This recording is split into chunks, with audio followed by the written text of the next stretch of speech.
In the beginning, darkness was on the face of the earth. And God said, "Let there be light."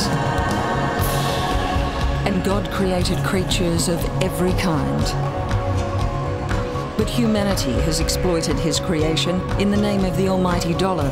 Until today, thousands of species are on the brink of extinction. But there are those who are acting to save endangered species before it's too late.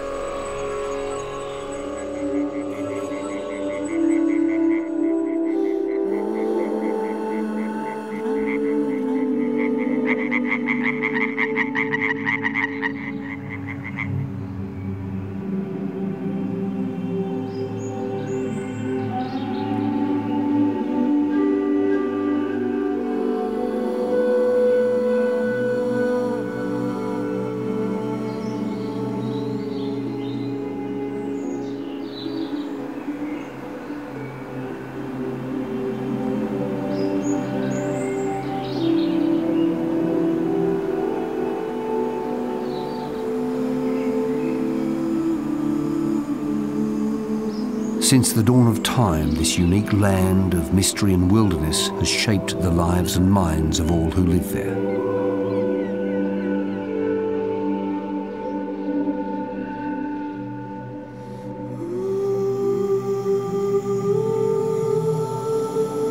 It's a land of natural contrasts.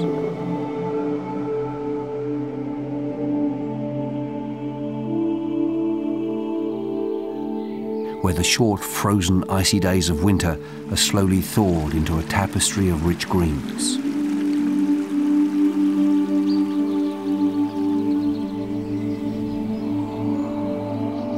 This is the land of Odin, creator of earth and sky, beast and man. This is the land of Thor the Thunderer, the land of Vikings, the ancient kingdom of Denmark.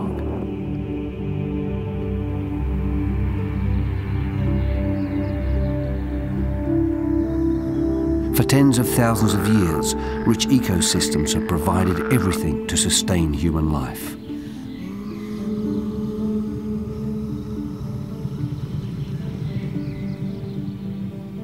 Ancient burial mounds rise from the landscape, monuments to humanity, and a constant reminder of our own mortality.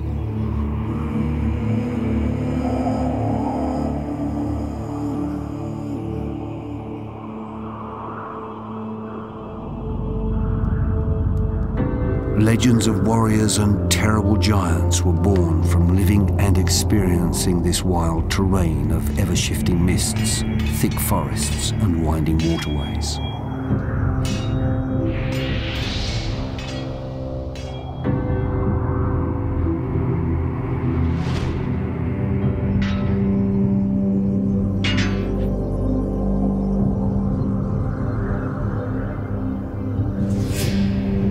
The thundering of giants and the deafening sounds of battle are just a faint whisper in a forgotten age.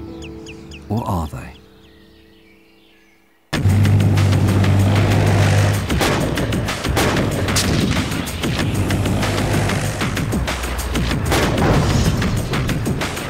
These are the modern-day Scandinavian warriors, training in the Danish Defence Forces military areas.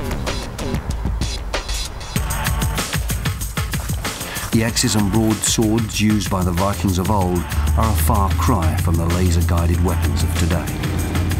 And while their ancestors terrorized the world and all who lived in it, today's Danish warriors have developed a greener attitude towards the rest of the world.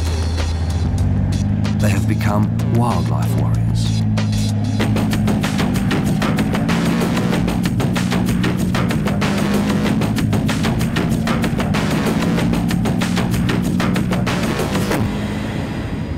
The small-isled nation of Denmark is dominated by farms and agriculture. Today, much of the country's remaining wilderness is on land that, ironically, was handed over to the military as a sacrifice to man's machines of war.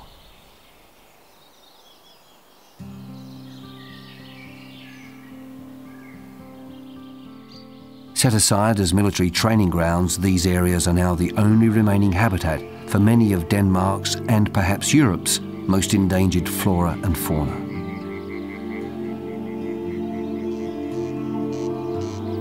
Thankfully, the Danish military has taken on the role of protector for this fragile ecosystem. They've now adopted and promote environmentally friendly training methods.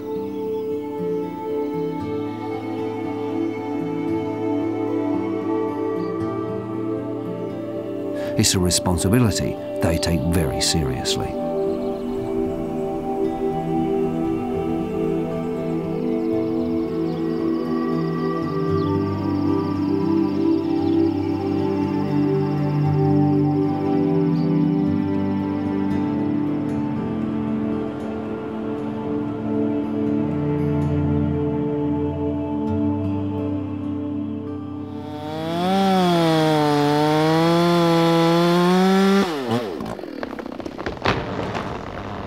In the closing years of the 20th century, biologists across the world warned that many species of plants and animals were fast on the road to extinction.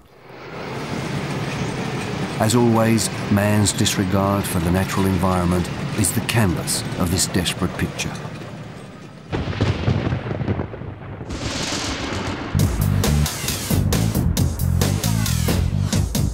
Our quest for wealth has changed the global climate in ways we are only beginning to understand.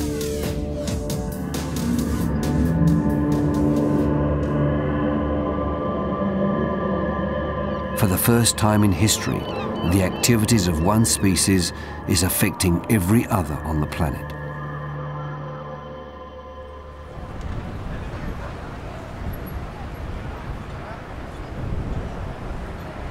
The people of Denmark have always been ahead of their time. Their ancestors are still revered today for their skills as early navigators and seafarers. During the late 1980s, the nation once again found itself charting unknown waters as a new wave of environmental awareness swept through the country. And with the encouragement of the people, the Danish government has been able to recognise and deal with these environmental issues. This has made it a world leader in the war against extinction and environmental degradation. And what better way to win a war, says the Danish Minister for Defence, Jan Trøjborg, than to send in the troops? Well, the main purpose for the Danish defence is, of course, education of soldiers and training. But what we do is to have this close cooperation with the authorities of nature protection in Denmark. Our daily work is actually environmental protection. We have this, whole arsenal of resources that we can put into the effort of environmental protection. So it also serves the status of the Danish defense very well.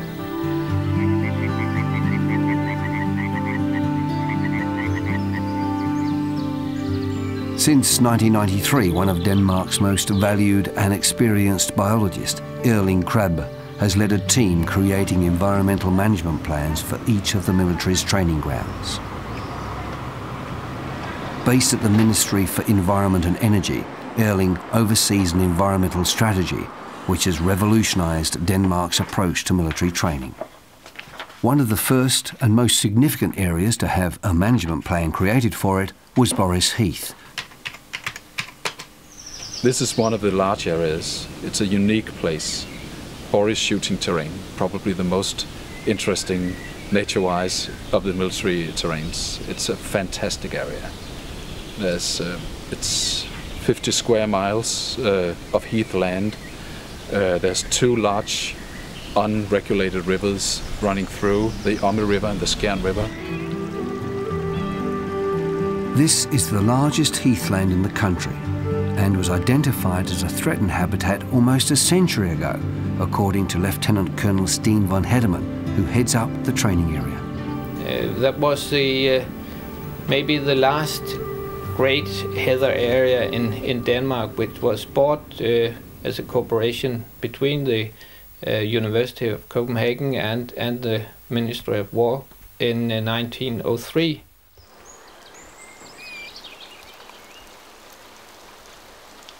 Without this early intervention, the heathland would have been consumed by farmers long ago, and creatures like this golden plover would no longer return to Denmark.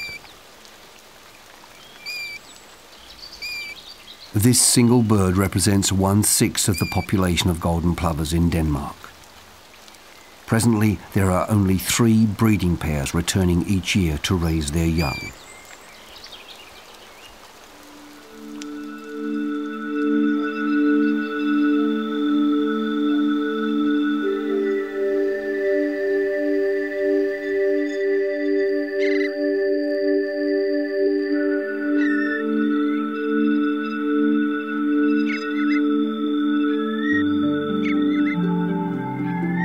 In the early morning, a lonely cry is heard through the rising mist.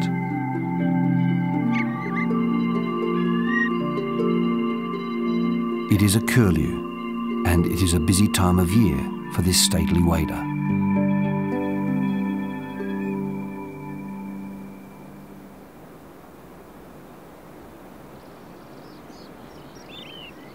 With a clutch of 4 precious eggs to keep safe, she is constantly on the lookout for predators.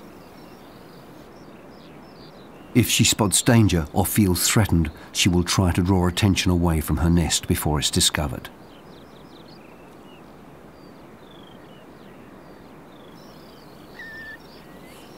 The curlew is named after its haunting cry and is the Defence Force's symbol for the training area.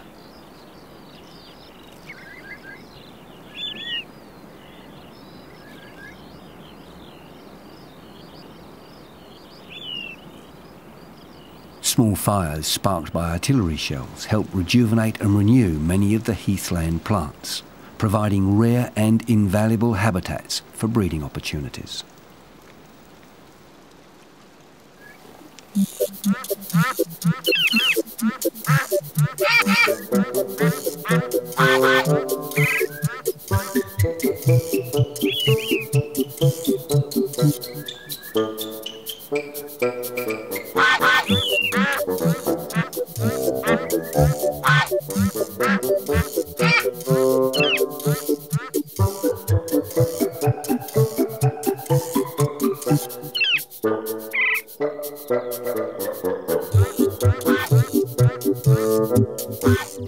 Well, this is an interesting patch here because we've got all 3 species of heather plants that's found in Denmark.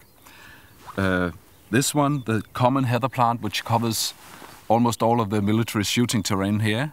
And then we've got 2 other heather plants that are mostly found in humid spots, like this one, which we call the bell heather in Danish, which has very nice pink flowers, come later on in the season.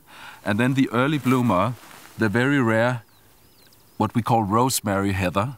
And this is a red list species. It's become very rare in Denmark. So it's a very fine little spot here because you see all 3 kinds together.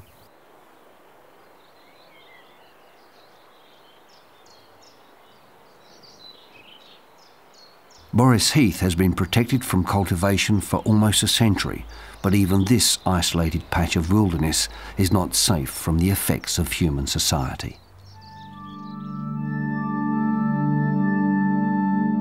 Blown on the wind and carried in the flowing waters, pollutants have taken their toll. Pesticides, fertilizers, acid rain and poor land management have all led to a dramatic loss in natural habitat. Today, phosphate and nitrogen levels are as high as those in the fertilized fields of a century ago.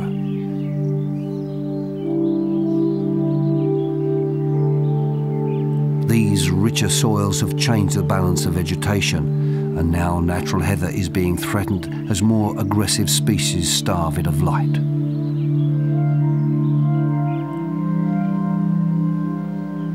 The heath must fight for its survival against these new invaders, which are transforming the landscape into thickets of bushes and small trees. This loss of natural biodiversity is not unique to Boris Heath. It's a scenario being repeated throughout Europe.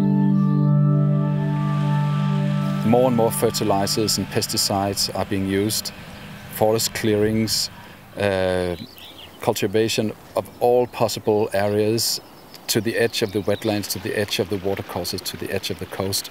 Fertilizers are washed out into wetlands and shallow sea waters, and we see all these pollution problems and degradations happening all over. The restoration of Denmark's largest heathland is a major priority in the environmental strategy plan created for Boris Heath. But the plan didn't arrive early enough for some. In the early 1990s, Denmark's black grouse became extinct. Boris Heath was the last remaining habitat in which this stunning bird could be found in the wild.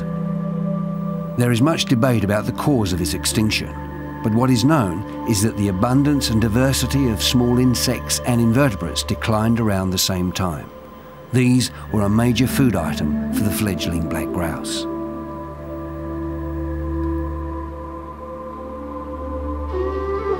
Could this have been the last straw in the survival of an already critically endangered population?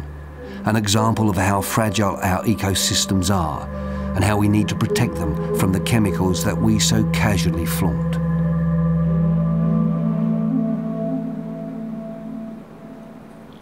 In charge of the military's environmental protection branch is Major Jens Boyhøj. Erling and the Major work closely together. Military areas are so rich in nature. If you look at Denmark as a whole, the whole Danish area, approximately 8% should be protected by law. If you look at the military areas, and we own about a little more than 30,000 hectares, if you look at this area, approximately 48% should be protected by the law. But if you protected it by the law, you couldn't use it for training and education of soldiers and military units. So we come up with trying to find out, couldn't we combine the military education with protecting the nature?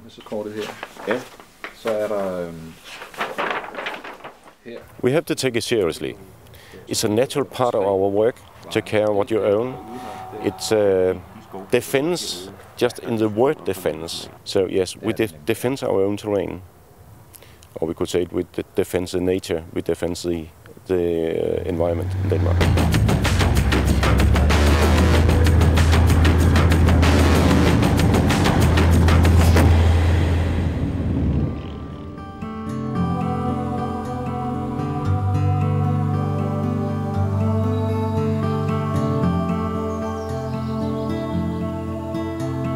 At one time, large forests with trees like these could be found throughout Denmark.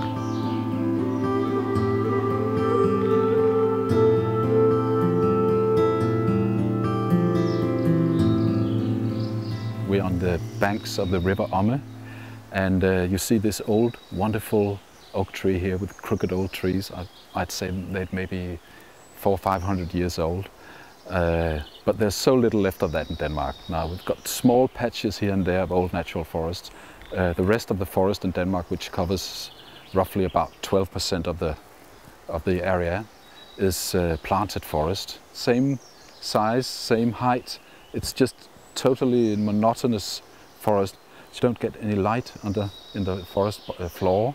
Eventually all the leaves at the bottom of the trees die, so you can just look through the forest and you see a sort of almost dead forest floor, so no plants grow there. But the Ministry of Environment has an ambitious plan. Over the next 50 years, it hopes to cover over 25% of the country with native forests of beech and oak. A reforestation plan unequalled anywhere in the world.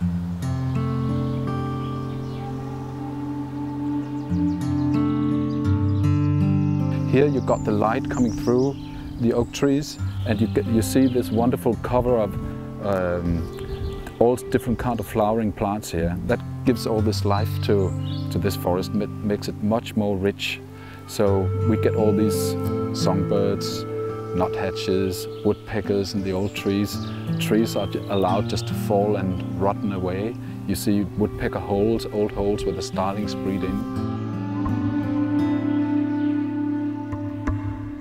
One creature that Erling hopes will return in large numbers is this unusual member of the woodpecker family, the wryneck.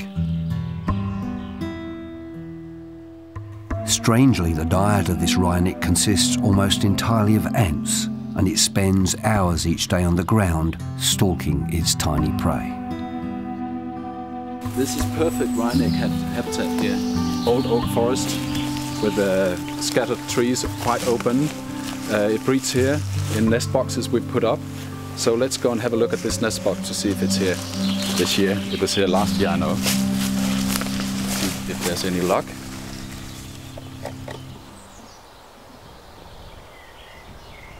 There are only 50 known breeding pairs of wryneck returning to Denmark each year after wintering in Africa. Without the sanctuary of military training areas, the wryneck would have disappeared from Denmark long ago.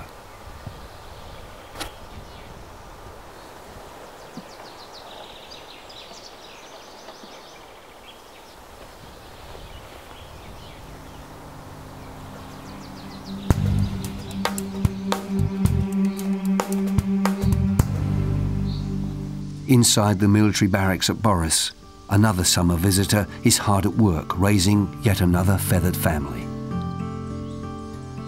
One of the first birds to nest here each summer is the chiffchaff, and when trying to find a safe bush to raise a family, this pair has chosen well.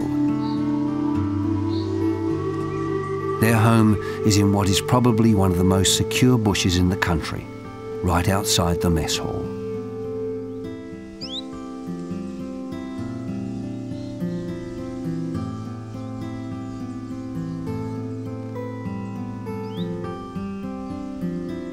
Both birds, male and female, collect food, returning regularly with small insects and removing the waiting youngsters' droppings. These baby birds are aware even at this stage of the consequences of soiling their own nest.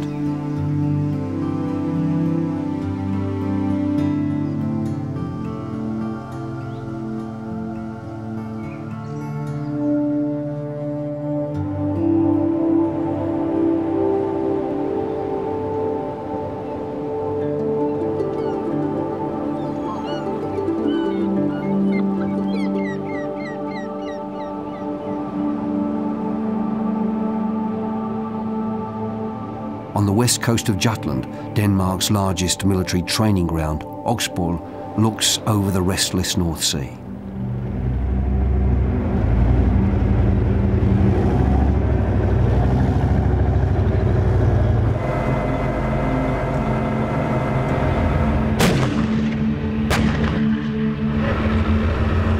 Here in the windswept dunes, the Leopard tanks carry out their live firing exercises with pinpoint accuracy.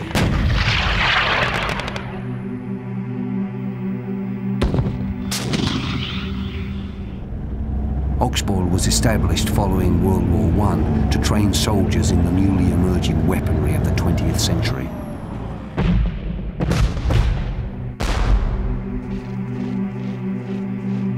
With World War II came the German occupation.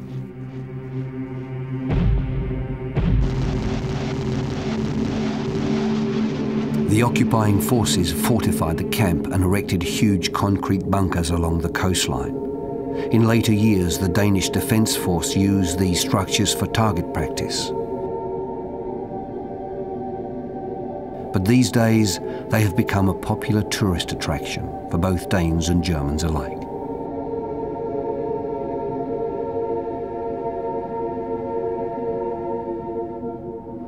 The concrete monoliths symbolize one of man's most violent and dark periods of history. But from within shines a new hope. Living here is a creature that symbolizes the very opposite of what these bunkers represent, a stock dove. A species that has come to represent peace is now giving an ironic twist to these symbols of destruction.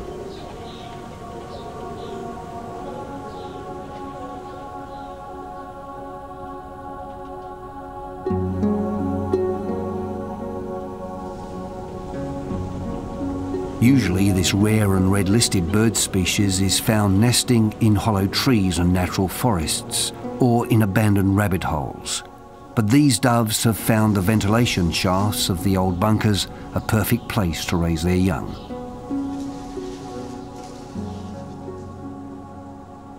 Oksbol is located in the county of Ribe, an ancient Viking capital and trading port. In ages past, magnificent wooden ships sailed down this winding waterway and disappeared over the horizon into the endless uncharted oceans of the world. Many were never seen again.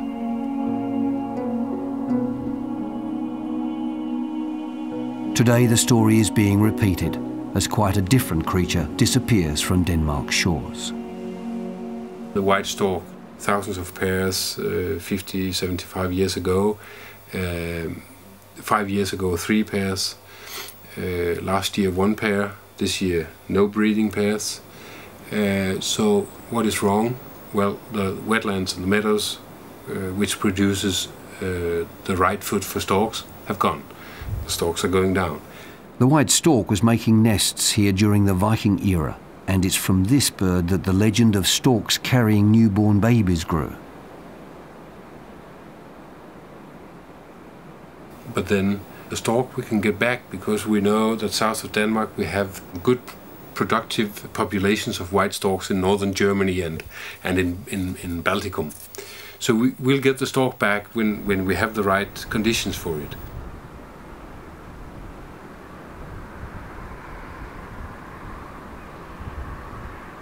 John Fricker is a biologist working for the Nature Department of Ribe County. As well as fighting to save the stork, John is in charge of the battle to save another disappearing migratory species, the corncrake.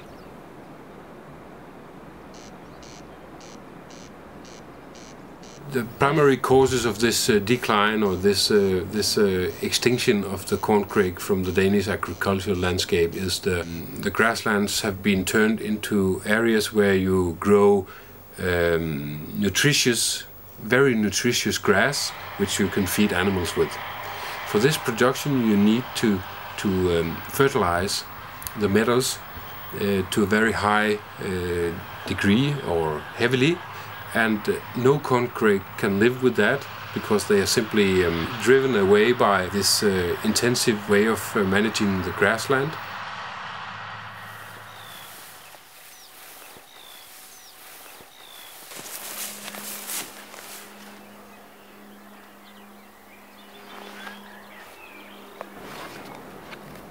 The corncrake is extremely elusive and rarely seen in its natural habitat.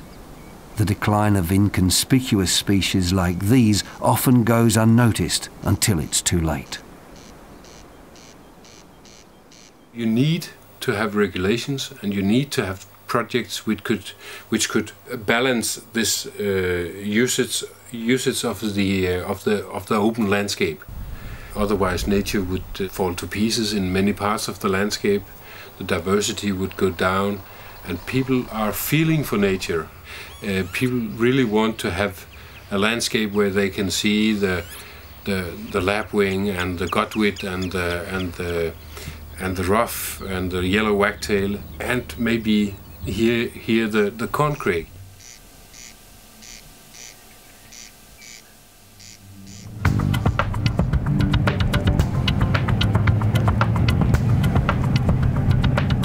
Oksbol is now the largest training facility in the country and vitally important for the education of soldiers. As more powerful and longer-range weapons were developed, the size of Oksbol training area grew to cope with these new demands.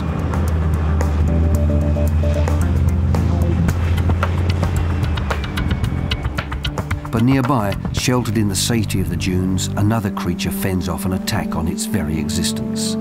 A family of stone chats, one of only 4 remaining pairs in Denmark.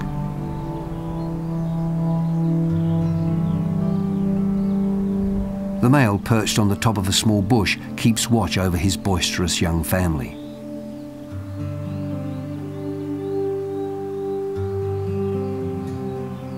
With endangered species like the stone chad sharing the training area with the military, training around the dunes now requires a gentle approach. Not always easy for these 54-ton metal monsters.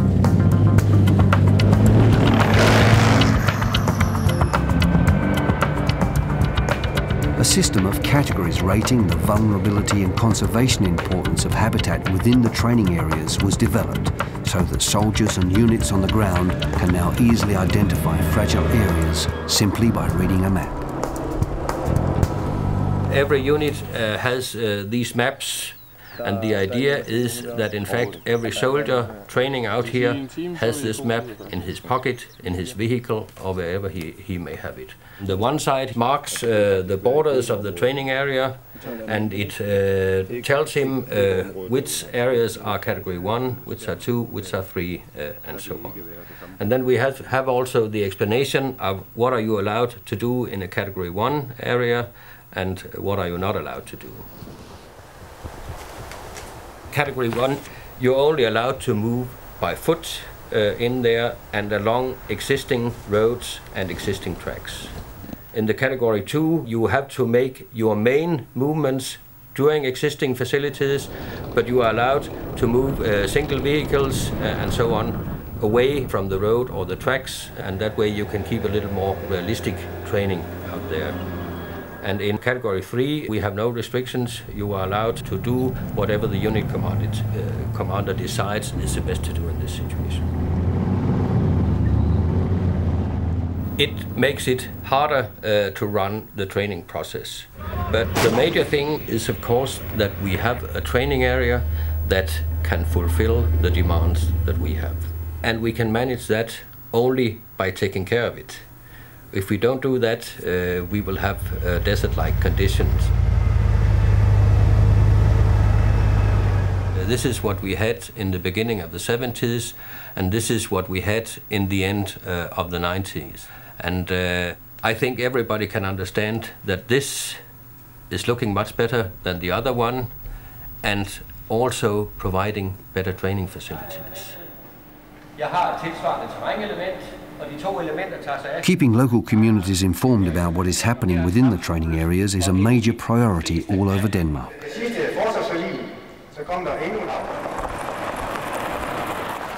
Danish society has high expectations when it comes to protecting the natural environment.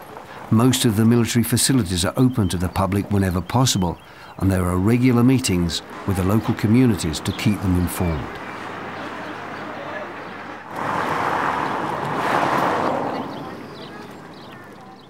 It's up to Colonel Ibega to ensure that the military throughout the country operates to the high environmental standards demanded by the Danish people. The civilian authorities are on our backs if we're not doing it. So we are just a normal part of the society. We are acting under exactly the same rules as other larger companies within the country. We soldiers move around on the ground. We're in the fields, around in the woods, in the moors. We get very close contact with the nature.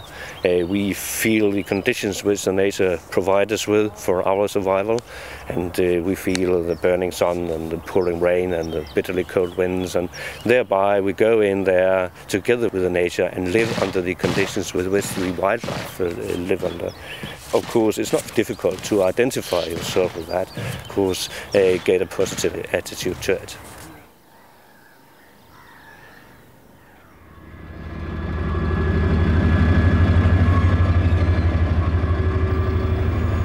In the mechanical workshops of Næstved Barracks, fail-safe work practices prevent pollutants damaging the environment. Warrant Officer John Illerman is in charge of turning the environmental plan for the barracks into reality.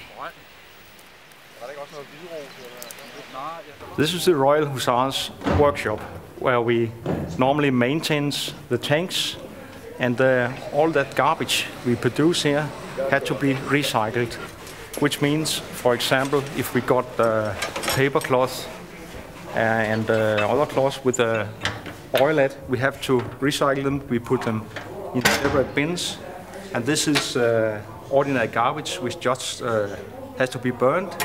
And the last one here, if we got waste some oil at the floor, we had to absorb it with this oil-absorbing gravel.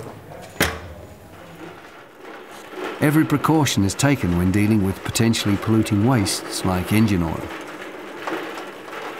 When the mechanics changed the oil from the tanks, they put it in this oil drum, and when it's full, they took it over to the wall, from where they pump it to the storage tank, where it has to be recycled.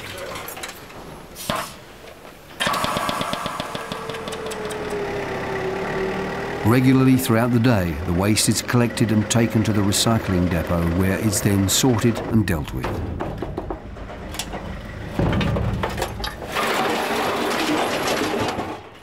In front of this black line, the bricks are sealed, so if we got any accident here with chemicals, we go to this drain, which has a special filter to prevent any damage to the environment.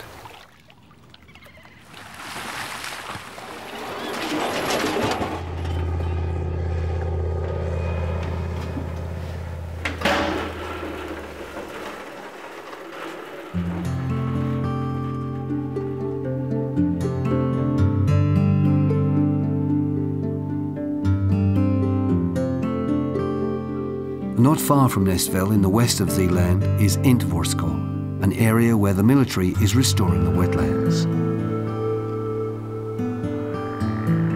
In the trees above these quiet little ponds, within the camp's boundaries, a tiny green amphibian is making a comeback under the military's protection.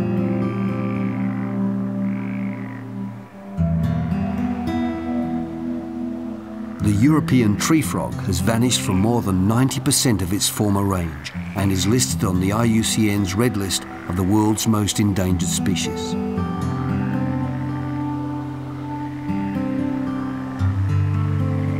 Each day, in early summer, as the sun sinks below the horizon, these vibrant creatures descend from the trees to attract a mate in the ponds below. The tree frog is staging a comeback here due to the efforts of one dedicated biologist, Cora Foe, who has almost single-handedly rescued the species from the edge of extinction. This small pond was the single pond in this whole region where that species survived. Before Cora began his work to save the tree frog in 1988, numbers had declined to such a point that inbreeding was causing problems such as mutations and infertility. The frogs surviving here are not the healthy frogs it could have been if we had done the same thing maybe 10 years before.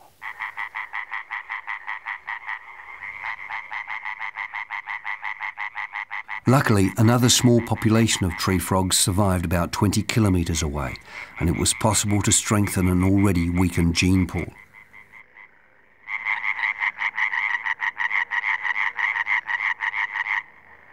Taking eggs from this area and from the other area and releasing froglets from both sources so that they could interbreed up at that new place. When looking for suitable habitats to establish new colonies of tree frogs, the ponds in the military areas were an obvious choice. Numbers are now on the rise, but the little green tree frog survival is not guaranteed, with the species' genetic variation at its lowest point. You need more than ever genetic variability in your populations because they must have such a variation that they are still able to adapt and adapt and adapt to all that happens to them now. And so if you conserve only the largest populations, the most conspicuous, the most famous, and not the small ones which nobody thinks about, you lose too much genetic variation. The small population where there's just 1 or 2 animals left, they are so important because they have other genes than the others have. With Cora Foe and the Danish Defence Forces as its allies, the future looks bright for the European tree frog.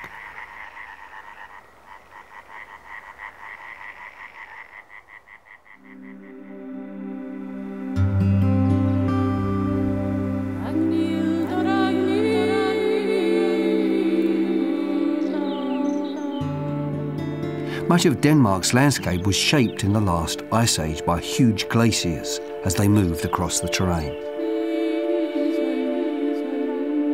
Often the land was flattened under the colossal weight. In other places, the earth was pushed up in front of the glacier, causing hilly undulations, like here at Finderup training area. As the glaciers began to melt, huge chunks of ice were left stranded on this new land. Today, stunning crystal clear lakes and ponds are all that remain.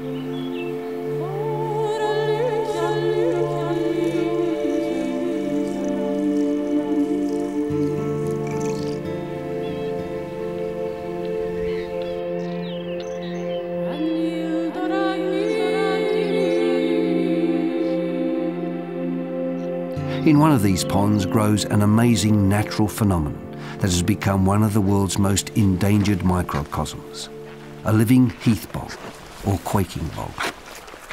This platform here is made of peat moss. It's a thick layer of peat moss. And I can show you, if I take up a piece of peat moss here, I grab a good lump here. You see? This is like a big sponge, and if I press it, you can see all the water it contains. So this is very, very spongy, and so this whole mat here is actually a big floating sponge we're walking on peat moss, and gradually this will be completely overgrown. There's still a few patches of open water, but eventually it will be one big thick mat, and gradually it will turn into a bog with vegetation on it, and the water, there's no open water left anymore. This is definitely a threatened biotope in Denmark. It's included in the EU Habitat Directive that this sort of habitat should be protected all over Europe because there's so little left of it. It's been exploited for peat digging during times. But now we protect what's left of them. So this is a unique little site with unique plants and insects.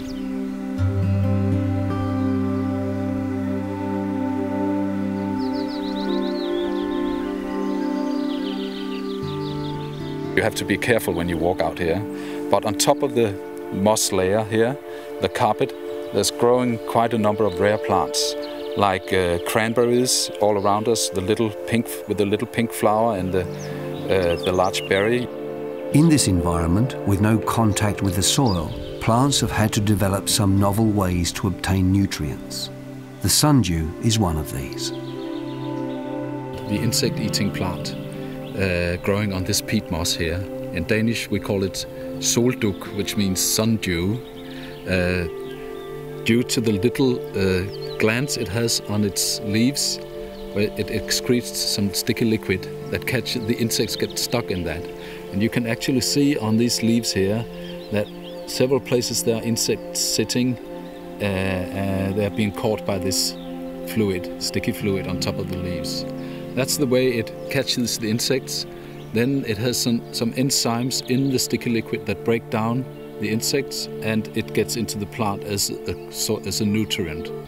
So it's a way for this plant to survive in this very special habitat here. About 25 more quaking bogs like these are protected within the military training areas. Gradually, all the water is overgrown by peat moss. That's a natural process, and it will turn into a bog with vegetation. Eventually the willow thickets will come in, birch trees, and it will dry out. It's a natural evolution, and new places like this will appear if man wouldn't intervene or hadn't intervened. But by now these places are not allowed just to appear by themselves anymore because of the way you use the open landscape agriculture, and so we have to conserve the few places that are still left of them.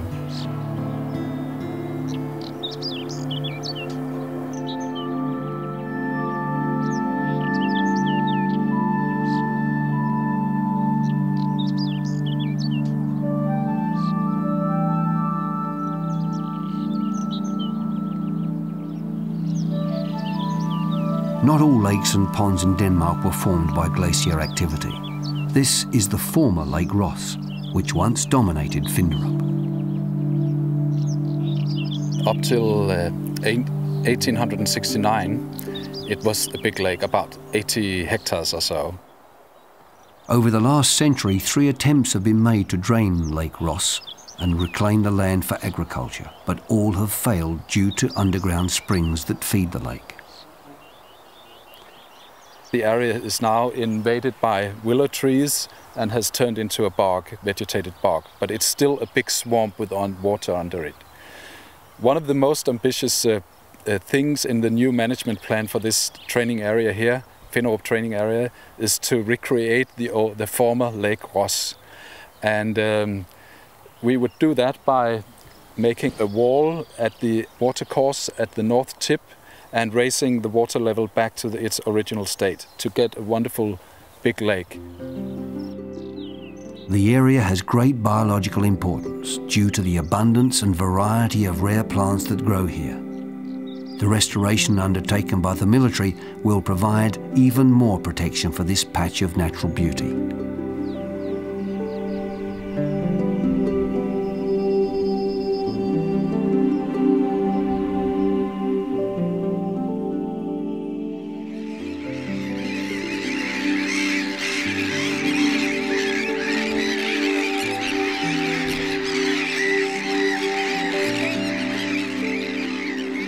The relentless north winds have for eons brought nesting seabirds to the islands along the western coast of Denmark.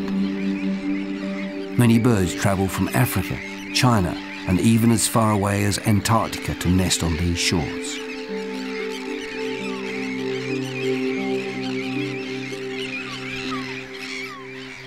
But like any attractive European coastline, people now flock here each summer.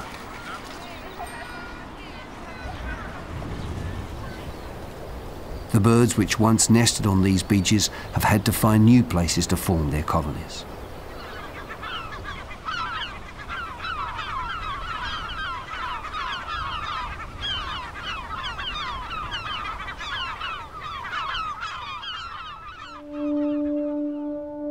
This is the small island of Ramo, an Air Force target range off the west coast of Jutland.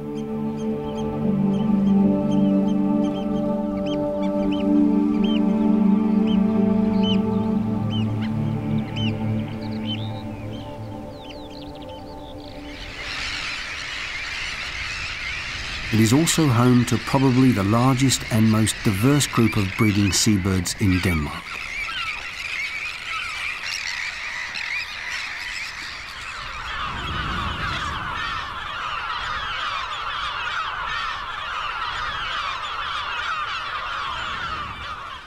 In recent years, the size of the colony has swelled as seabirds from across Denmark seek out safer breeding grounds.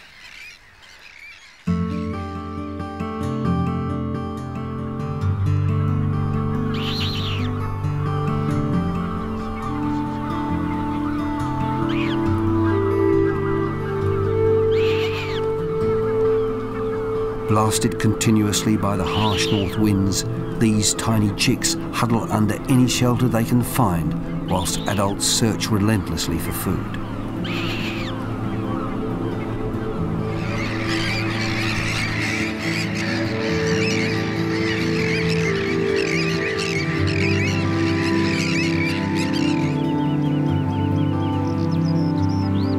This delicate bird with the unusual upturned bill is an avocet.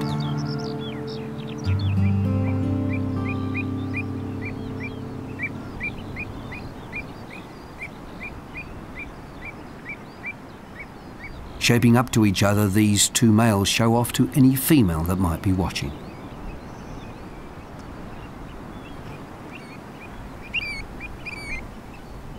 Avocet numbers are on the decline throughout Europe, and without the relative calm and safety of the sand dunes on this military training area to breed and raise their brood in safety, there would be even greater pressure on their survival.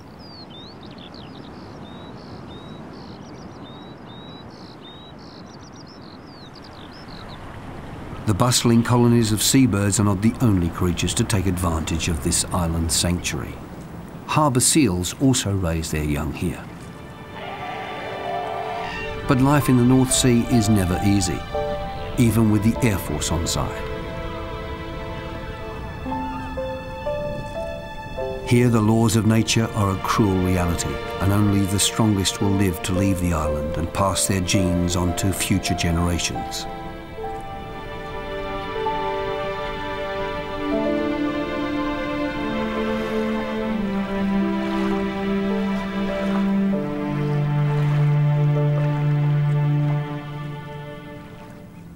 The seabirds nesting here come and go with the seasons, but others live here on a more permanent basis.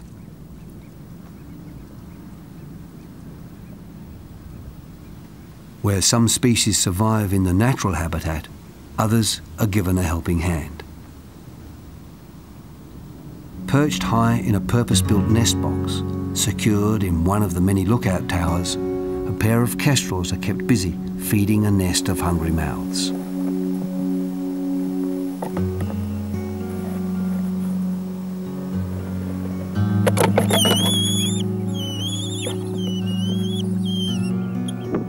Hunting almost constantly, the parents return to their young every 20 minutes with small rodents to be shared between the chicks.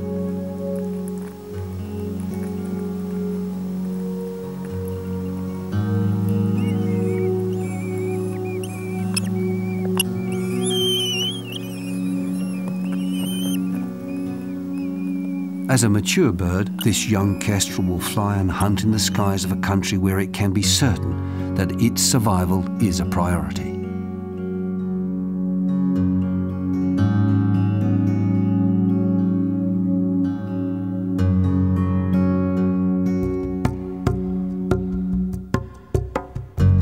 The Danish government, along with the military, is providing an example to the world of how nature and human society can coexist to the benefit of all.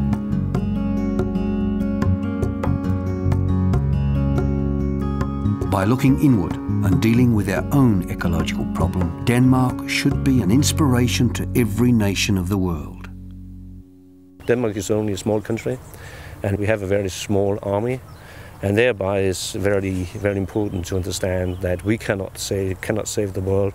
We should not even try. But what we can do is to, hopefully, to establish an example that everybody else can learn from. Thanks to the efforts of the Danish military, the young kestrels may one day nest in the new oak trees that will cover large tracts of Denmark. Perhaps they will raise their own young around the shores of the newly restored Lake Ross, or fly in the skies above Oksbøl and Boris training areas, where the natural habitat continues to be rejuvenated.